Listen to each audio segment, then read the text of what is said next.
I'm Florian from Peak and Fly, and in this Super Fly TOPO episode, I present you a small but beautiful bivouac and fly tour to a lake in the Swiss Alps. You need 2 days for the route and sleep 1 night on the mountain. The route starts in Unterschächen,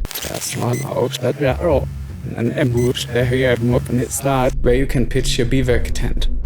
On the next morning, a short hike takes you to the Balmeten, to the northwest, from where you can take off and fly back to the Unterschächen Valley.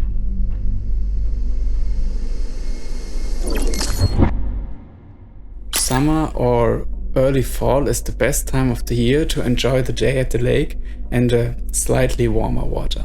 Well suited are of course thermally active days and light wind from southern directions. The second day would also tolerate all other wind directions except west due to the lack of launch possibilities on the Balmeten to the west. The route to the lake is about 10 kilometers linear distance and includes one major valley crossing. As the mountains in this region are well over 2000 meters high, the cloud base should be at about 3000 meters or higher, which is not uncommon in this region. Even if you can start on foot in the valley of Unterschächen, it makes more sense to take the bus or Postauto, how is it called in Switzerland, to the Urigen bus stop. And from there follow the road on foot with the signpost Alpmetten. The hike takes about 2.5 hours and covers 700 meters in altitude.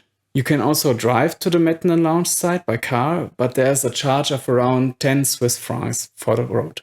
From here you can take off in south or southwesterly directions. Another option would be to hike about 400 vertical meters and without a path further in a northwesterly direction to get to another launch site, the El Plateau. Here you can launch in southern direction as well.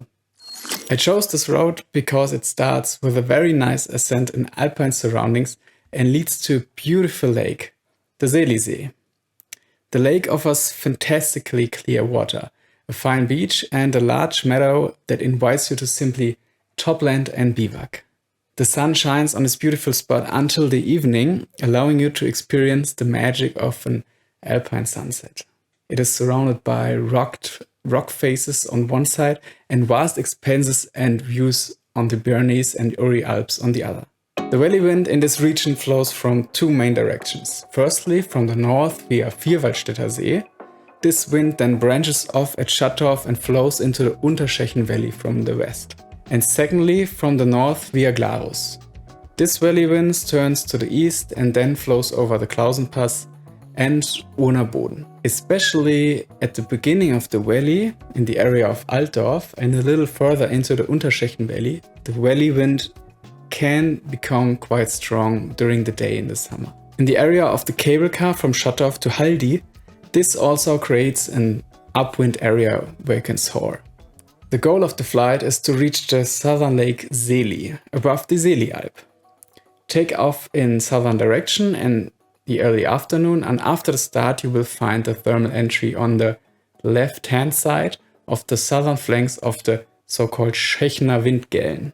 Here it is advisable to use the thermals to reach cloud base in order to have a good valley crossing.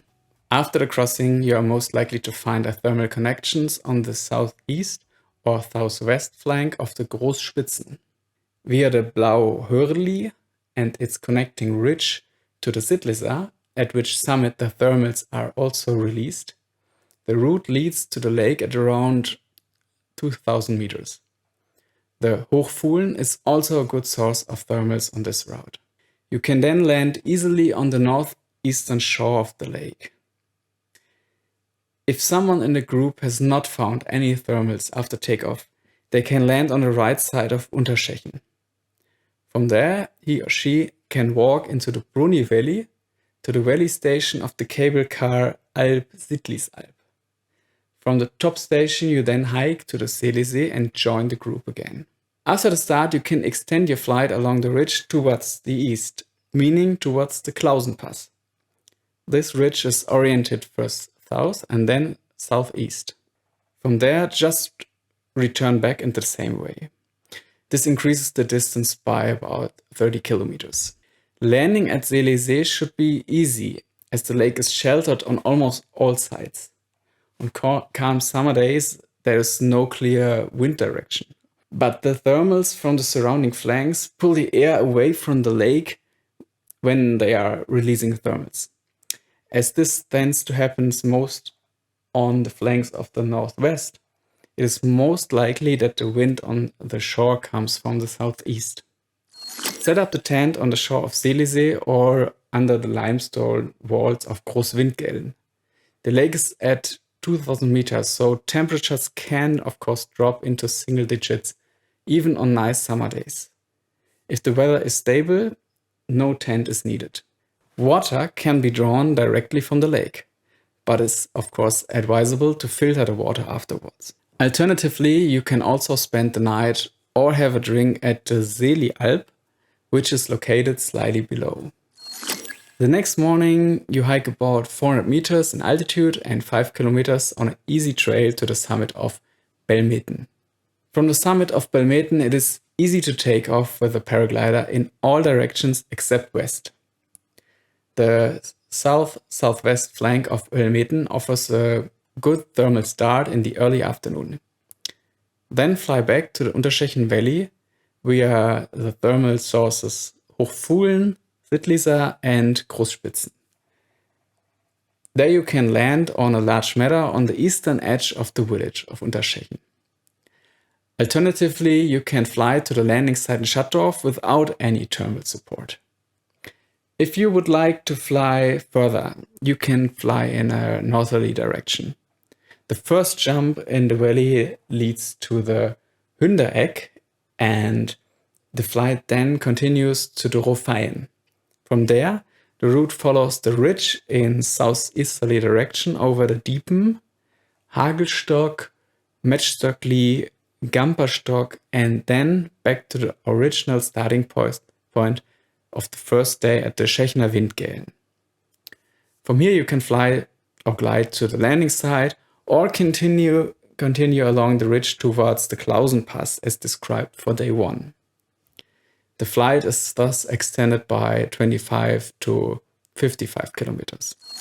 The dangers?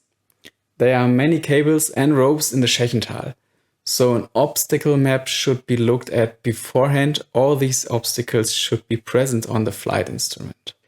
The wildlife rest areas that are in this area are not active in the summer. There are also no major valley windlays or prohibited zones in the area being flown. After the tour, you should go back into the Brunni Valley to the Brunni Alp. Here you can have an incredibly delicious gingerbread with whipped cream.